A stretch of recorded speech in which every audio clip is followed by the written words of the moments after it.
2022వ సంవత్సరం హార్దిక్ పాండ్యా కెప్టెన్సీలో భాగంగా గుజరాత్ టైటాన్స్ ఒక కొత్త టీంగా ఎంట్రీ ఇచ్చి వచ్చిన సంవత్సరమే టైటిల్ని ఎగరేసుకుని వెళ్ళిపోయింది.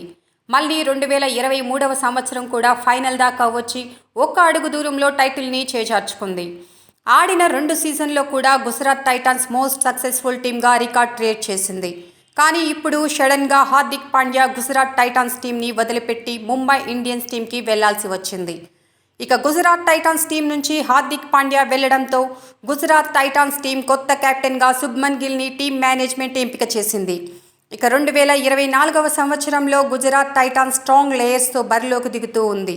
ఇక టీం విషయానికి వస్తే టీంలో Shubman Gill captain, David Miller, Matthew Wade, Wriddhiman Saha, Kane Williamson, Abhinav Manohar, Sai Sudharsan, Darshan Nalkande, Vijay Shankar, Jayant Yadav, Rahul Tewatia, Mohammed Shami, Umesh Yadav, Noor Ahmad, Shahrukh Khan, Rashid Khan, Kartik Tyagi, Spencer Johnson, Joshua Little లాంటి అనుభవం గల ఆటగాళ్లతో గుజరాత్ టైటాన్స్ పటిష్టంగా ఉంది. ఇక కెప్టెన్సీ విషయానికి వస్తే కేన్ విలియమ్స్ని కెప్టెన్గా చేస్తే బాగుంటుందని చాలామంది అభిప్రాయపడుతున్నారు.